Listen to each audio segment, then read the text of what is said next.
Hello students, welcome to Global Online. This is Ankita Sood. So Himachal Pradesh State Eligibility Test 2023 examination में paper one के final preparation के लिए हम topic cover करेंगे जिसका नाम है फैक्टर्स अफेक्टिंग टीचिंग। अब देखो, एज अ टीचर मैं आपको पढ़ा रही हूँ, या फिर अगर आप जब असिस्टेंट प्रोफेसर बनोगे या आप किसी को पढ़ा रहे हो, तो आसपास में कई बार बहुत शोर होता है या बच्चे पढ़ाने में इंटरेस्टेड नहीं होते, या फिर एज अ टीचर आपको टॉपिक की कॉन्सेप्ट की क्लैरिटी नहीं होती। तो ये सब चीज़ें क्या करती हैं, आपके शिक्षण को नुकसान पहुंचाती हैं, उसको अफेक्ट करती हैं। तो ऐसे ही बहुत सारे कारक होते हैं जो कि एक अच्छी टीचिंग को अफेक्ट करते हैं। यहीं से क्वेश्चंस एग्जाम में पूछे जाते हैं। सो बहुत इजी लैंग्वेज में रियल लाइफ एग्जांपल्स के साथ हम इस टॉपिक को भी आज डिटेल में डिस्कस करने वाले हैं। इस एग्जाम को क्वालिफाई करने के लिए पेपर वन पर ज्यादा ध्यान दीजिएगा क्योंकि 100 में से आप इसमें आसानी से 80 प्लस स्कोर करके अपना सिलेक्शन पक्का कर सकते हो। सो पेपर वन प्रिपरेशन के लिए कंप्लीट कोर्स हमने लॉन्च किया है जिसमें फुल सिलेबस वीडियो लेक्चर्स हम आपको देंगे। हिंदी इंग्लिश दोनों लैंग्वेजेस में कोर्स अवेलेबल है। एग्जामिनेशन से पहले आपका पूरा सिलेबस कवर करवाने की मैं आज आपको 100% श्योरिटी देती हूँ। फुल सिलेबस नोट्स है, फुल सिलेबस मॉक टेस्ट आपको मिल जाएंगे जिसमें से as it is question exam में पूछे जा सकते हैं। ये वीडियो लेक्चर्स में भी पहले आपके थ्योरी कॉन्सेप्ट्स क्लियर करवाए जाएंगे जो कि बहुत ही इजी लैंग्वेज में होंगे, ट्रिक्स के साथ आपको याद करवाई जाएंगी चीजें। साथ ही वीकेंड पे आपके लिए मॉक टेस्ट और एमसीक्यू सीरीज भी लाई जाएगी ताकि जो पूरा वीक आपने पढ़ा है उससे बहुत अच्छे से आपकी रिवीजन हो जाए। 2000 प्लस एमसीक्यू क्वेश्चन बैंक में हम आपको देते हैं previous year questions, most repeated questions और एक्सप्लेनेशन के साथ। यहाँ पर सारे क्वेश्चंस आपको मिल जाएंगे एंड इसमें से भी as it is questions exam में पूछे जाते हैं। इसके लिए आपको सिर्फ एक ही बार फीस देनी है, 2,000 रुपए। जब तक आपका एग्जाम क्वालिफाई नहीं हो जाता तब तक आप इसका फायदा उठा सकते हो। फ्री वीडियोस के एक्सेस के लिए ग्लोबल ऑनलाइन ऐप को डाउनलोड कीजिए। स्टोर सेक्शन पर सर्च बार में आपको कोर्स का नाम लिखना है।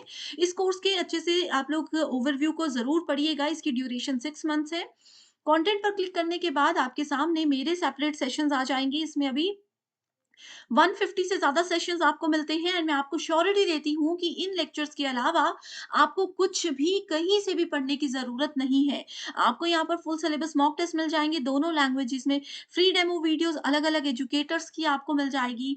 2000 एमसीक्यू पीडीएफ है, हिंदी एंड इंग्लिश दोनों लैंग्वेजेस में, यूनिट वाइज़ फ़ोल्डर्स हैं, जहाँ पर आपको थ्योरी लेक्चर्स अलग हैं, एमसीक्यू सेशंस आपको अलग मिल जाएँगे, मॉक टेस्ट हैं और इवैल्यूएशन टेस्ट है जो कि एग्ज़ाम को क्वालीफाई करने के लिए काफ़ी है।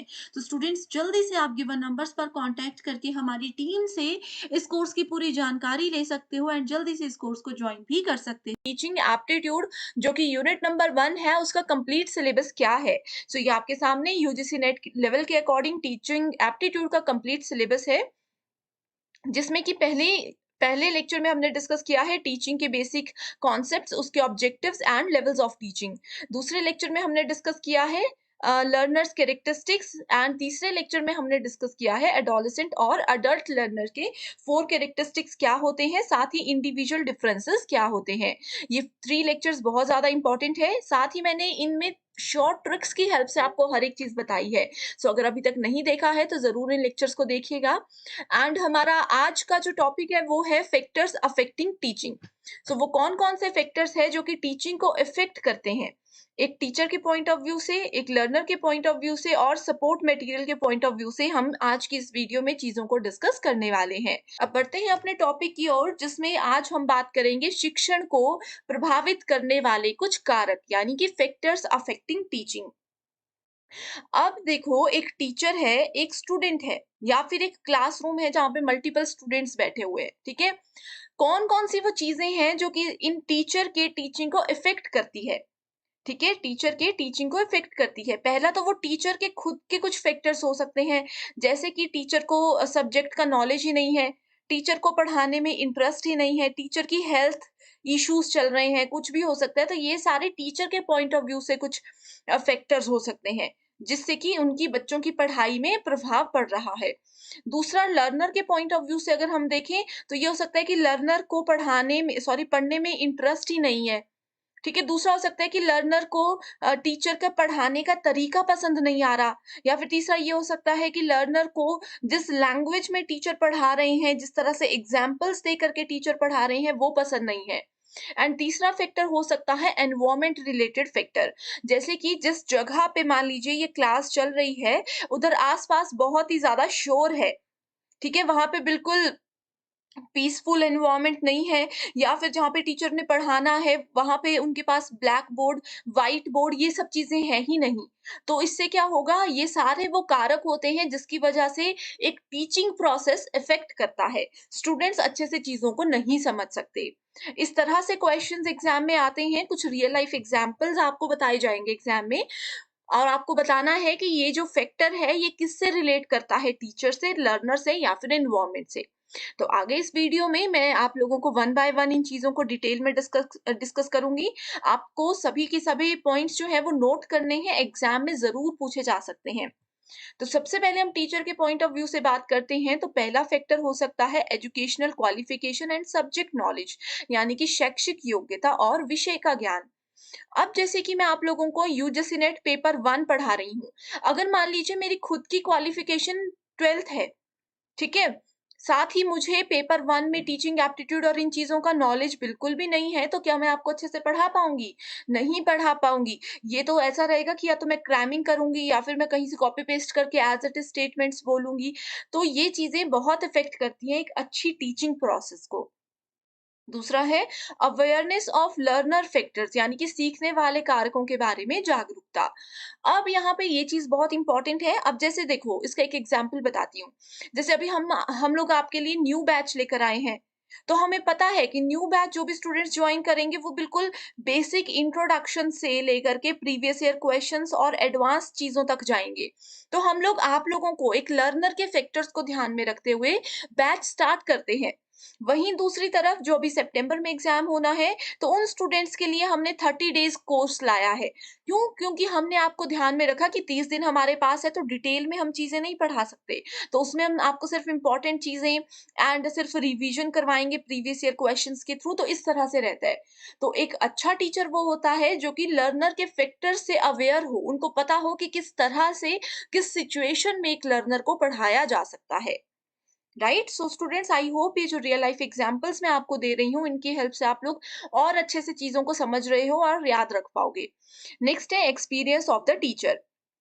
अब ये चीज ज्यादा मैटर नहीं करती, बस ये रहता है थोड़ा सा कि जो टीचर फर्स्ट टाइम अगर पढ़ा रहे हो तो वो थोड़ा सा कंफ्यूज रहते हैं, थोड़ा सा उनको कॉन्सेप्ट क्लियर करने में, रियल लाइफ एग्जांपल्स प्रेजेंट करने में दिक्कत रहती है। बाकी इसका कोई इशू नहीं होता, नॉलेज चाहे जितना मर्जी हो, बट फिर भी कहीं ना कहीं एक्सपीरियंस काउंट होता ही है। नेक्स्ट है पेरेंटल एक्सपेक्टेशंस, यानी कि माता पिता की अपेक्षाएं। नेक्स्ट है टीचिंग स्किल्स। एक टीचर में टीचिंग स्किल्स होनी चाहिए। अब टीचिंग स्किल्स में यहाँ पे जब हम बात करते हैं, तो सबसे पहले यही बात आती है कि कैसे एक टीचर अपने स्टूडेंट के सामने अपनी बात प्रेजेंट करता है। अपनी बात को प्रेजेंट करने का तरीका इज कॉल्ड टीचिंग स्किल्स। अब जैसे मुझे नॉलेज मान लीजिए बहुत है, मेरी क्वालिफिकेशन भी ठीक है, यूजीसी नेट पढ़ा सकती हूँ मैं, लेकिन मेरी टीचिंग स्किल्स नहीं है, मुझे नहीं आ रहा कि मैं कैसे अपनी बात बच्चों के सामने रखूं, कैसे रियल लाइफ एग्जांपल्स जनरेट करूं। तो ये फैक्टर बहुत इंपॉर्टेंट होता है जो कि एक टीचिंग को खराब कर सकता है।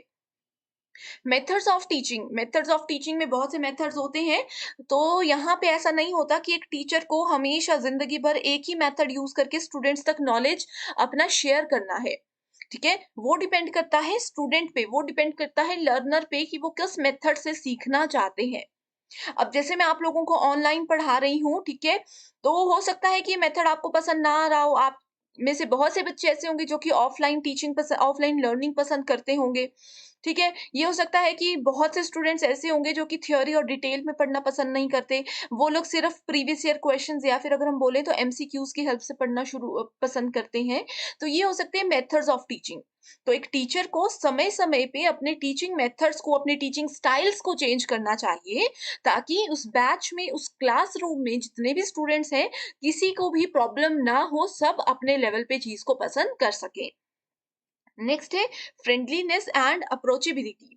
कि बच्चों के साथ एक फ्रेंडलीनेस होनी चाहिए कि अच्छे से अगर ये स्पेशली ऑफलाइन बैचेस में काम करता है कि हम एक दोस्त की तरह आपको पढ़ाएँ एंड हमारी अप्रोच भी आप पे होनी चाहिए। ऐसा नहीं है कि दोस्ती-दोस्ती में ही हम रिस्पेक्ट अपनी खो बैठे या फिर हम जो पढ़ाना चाहते हैं, जिस काम के लिए हम यहाँ पे आए हैं, वो हम पूरा ना करें। तो फ्रेंडलीनेस के साथ-साथ अप्रोचेबिलिटी यानी कि पहुँच होना भी बहुत ज़रूरी है, कि हम कैसे स्टूडेंट्स के साथ दोस्ती भी रखें, उनको थोड़ा डरा के भी रखें।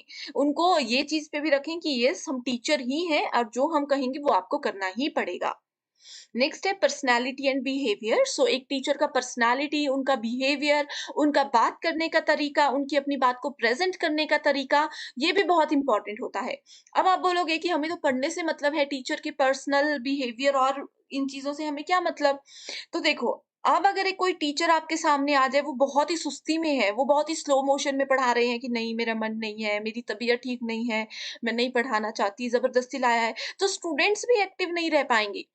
वहीं अगर एक टीचर बहुत ही ज़्यादा एक्टिव है, तो उसका इंटरेस्ट और उसका जो एक स्ट्रेंथ है, वो देख कर के स्टूडेंट्स या लर्नर्स भी खुद एक्टिवेट हो जाते हैं कि नहीं हमें भी पढ़ना है। एंड बिहेवियर यहाँ पे क्यों इम्पोर्टेंट है, मान लीजिए एक टीचर है जो कि बहुत ही एक शांत बिहेवियर के लोग होते हैं ना कि हाँ, आराम से पढ़ाएँगे, आप मुझसे जितनी बार मर्ज़ी बार क्वेश्चंस पूछो, हम आपको आंसर देंगे। इस तरह से कूल एंड काम बिहेवियर वाले जो टीचर्स होते हैं, वो बहुत अच्छे रहते हैं स्टूडेंट्स के लिए।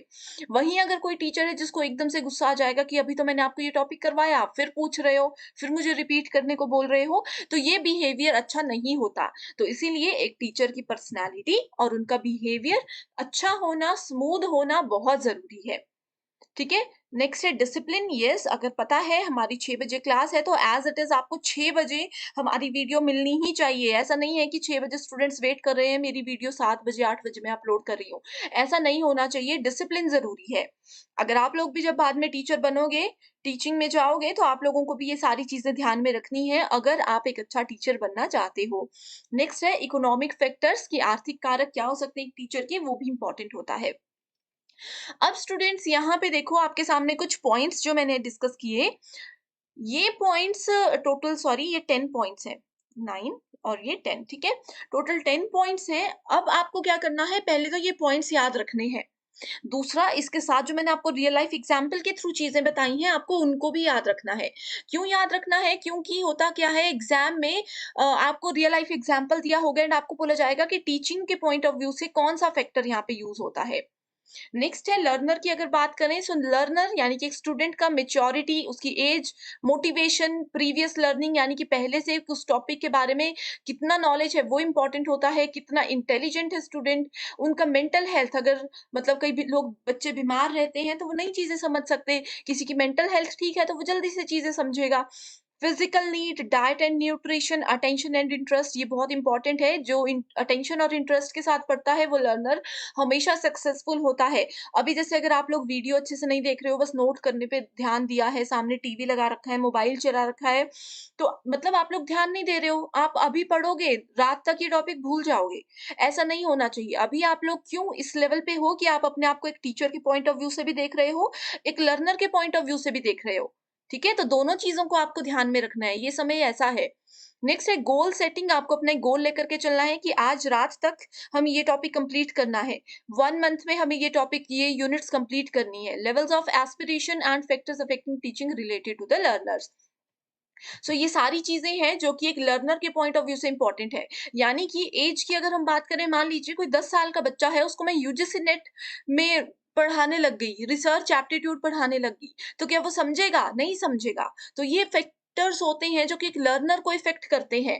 ठीक है? मैच्योरिटी, अगर स्टूडेंट मैच्योर है, वो समझता है कि उसके लिए क्या अच्छा है, क्या गलत है, क्या इम्पोर्टेंट है, क्या नहीं है, ये सब चीज़ें होती हैं। नेक्स्ट है सपोर्ट मटेरियल यानी कि सहायक सामग्री। कौन-कौन सी चीज़ें एक टीचर को एक अच्छी टीचिंग में हेल्प करती है, ताकि वो अपनी बात स्टूडेंट्स तक पहुँचा सके। उसको बोला जाता है सहायक सामग्री। जैसे कि अभी मैं आपको पढ़ा रही हूँ, तो मेरा लैपटॉप एक सहायक सामग्री है, मेरा पेन टैब एक सहायक सामग्री है, इंटरनेट एक सहायक सामग्री है, और हम बोल सकते हैं कि जो भी सॉफ्टवेयर्स मैं यूज़ करती हूँ, ठीक है? जैसे ऑडियो है, यहाँ पे वीडियोज़ चलो हम यूज़ नहीं कर रहे, online tutorial, open journals, online test, ये सारे टीचिंग एड्स हैं, इसको हम सपोर्ट मटेरियल बोलते हैं। It increases the effectiveness of teaching learning process and makes achievement of learning easier. ठीक है? सो ये चीज़ें बहुत हेल्प करती हैं। अगर मेरे पास ये सब नहीं होता, मान लीजिए मेरे पास लैपटॉप है बट मेरे पास इंटरनेट नहीं है, तो क्या ये सपोर्ट मटेरियल किसी काम का था? नहीं था। ठीक है? सो एक सपोर्ट मटेरियल दूसरे पे हमेशा डिपेंडेंट होता है। नेक्स्ट बात करते हैं टीचर स्टूडेंट रिलेशनशिप की। यहाँ से भी एक क्वेश्चन एग्जाम में पूछा जाता है कि कैसा रिलेशन होना चाहिए। गुड सपोर्ट, दोनों को एक दूसरे को सपोर्ट करना है। टीचर एक स्टूडेंट को सपोर्ट करे कि हाँ, आज आप होमवर्क नहीं कर पा रहे हो, आपको कौन सी चीज समझ नहीं आ रही, मैं एक दो तीन हर बार आपको समझाऊंगी। स्टूडेंट को ये सपोर्ट करना चाहिए कि कई बार टीचर कुछ चीज मिस कर जाते हैं या कुछ भी गलत हो जाता है, पढ़ाते पढ़ाते कुछ मिसअंडरस्टैंडिंग हो जाती है, तो वहां पे स्टूडेंट को एकदम से हल्ला नहीं कर देना चाहिए, उनको पेशेंस के साथ सपोर्ट करना चाहिए। नेक्स्ट है authority as a non parental adult. So parent non parental adult की अथॉरिटी होती है टीचर के पास, तो उस चीज को भी ध्यान में रखना चाहिए। Self discovery to adjust in social environment. So इनका ये होना चाहिए कि हमें सामाजिक वातावरण में एक दूसरे का सहयोग करके दोनों को वहां पे अच्छे से रहना है। स्कूल में भी यही होता है ना, टीचर स्टूडेंट अगर अच्छे से रहेंगे तो ही अच्छी टीचिंग, अच्छी लर्निंग हो पाएगी। आपस में वो लड़ते झगड़ते रहेंगे कि आज टीचर ने कंप्लेंट कर दी, आज बच्चों ने कंप्लेंट कर दी, तो वो पूरा एनवायरनमेंट जो है खराब रहता है। उसमें सबसे ज्यादा इफेक्ट पड़ता है टीचिंग लर्निंग में। Positive relationship works well in developing students. ठीक है, हिंदी में आप देख सकते हो, सिंपल लैंग्वेजेस में है। Develops a proper learning structure for positive outcomes. ठीक है, प्रॉपर लर्निंग स्ट्रक्चर होना चाहिए। जैसे हमने बना रखा है कि हमें एक यूनिट आपको कम से कम 15 लेक्चर्स में कंप्लीट करवानी है, उसके बाद फिर हम previous year questions and MCQs पे जाएंगे। तो ये एक लर्निंग स्ट्रक्चर हमने बना रखा है कि किस तरह से हम नेक्स्ट एग्जाम तक आपकी पेपर 1 की 10 यूनिट्स कवर करवाएंगे। तो ये बहुत इंपॉर्टेंट होता है अगर आपका एक पॉजिटिव आउटकम आपको दिखाना है। ये क्वेश्चन एग्जाम में आ सकता है, जैसे कि 5 स्टेटमेंट्स है, मान लीजिए ये as it is statements exam में आ गई। आपको बताना है कि टीचर स्टूडेंट रिलेशनशिप के पॉइंट ऑफ व्यू से कौन कौन से स्टेटमेंट्स ट्रू है, कौन कौन सी स्टेटमेंट्स फॉल्स हैं। Right? So I hope students यहाँ तक जो भी चीजें हैं ये आप अच्छे से समझ चुके हो। अब आती है इंस्टीट्यूशनल फैसिलिटीज, जैसे कि इंस्टीट्यूशन में आपको classroom, labs, audio video presentation room, seminar, library, ठीक है, ये सब चीजें अगर प्रोवाइड करवाई जाती है तो टीचिंग और बेहतरीन होती है। नहीं है, अगर बोलते हैं खुले में क्लास लगाओ, तो वहां पे तो गाड़ियों का शोर, इसका शोर, वो नहीं हो सकता। तो ये चीजें हैं, आपने इनको बस याद रखना है। टीचर एडमिनिस्ट्रेशन रिलेशनशिप, यानी कि शिक्षक और प्रशासन का संबंध कैसा होना चाहिए, उसमें प्रोफेशनलिज्म पे ध्यान दिया जाता है कि एक टीचर प्रोफेशनल होना चाहिए, चाहे फिर एडमिनिस्ट्रेशन में उसके खुद के फैमिली से कोई हो, तो वो अगर जितना प्रोफेशनल रहेगा उतने अच्छे से टीचिंग हो सकती है, उतने एक्टिव और उतने हर चीज अच्छे से हो सकती है। ठीक है, there by affecting the teaching learning process to achieve goals of education and ensure optimal functioning, better cordial relation between teacher and administration is must. तो अच्छी एजुकेशन, अच्छे अपने गोल्स को पूरा करने के लिए ये रिलेशनशिप बहुत ही ज़्यादा इम्पोर्टेंट होता है। ये थी स्टूडेंट्स आज की वीडियो, जो कि बहुत ही ज़्यादा इम्पोर्टेंट थी। अगर आपको ये वीडियो अच्छी लगी है, जो भी मैंने आपको पढ़ाया है वो आपको बहुत पसंद आया है, कोई डाउट है तो भी आप मुझे कमेंट कर सकते हो। अगर वीडियो पसंद आई है तो भी कमेंट कीजिए। डेली शाम को 6 बजे मैं आप सभी के लिए इसी तरह के लेक्चर्स लेकर आऊँगी। बिल्कुल फ्री लेक्चर्स है, आप चाहो तो इसको हमारी ऐप, जो कि ग्लोबल ऑनलाइन ऐप है, डिस्क्रिप्शन बॉक्स में आपको लिंक मिल जाएगा, उस ऐप में जाकर के भी आप इन लेक्चर्स को देख सकते हो। Thank you so much for watching this video and I wish you all the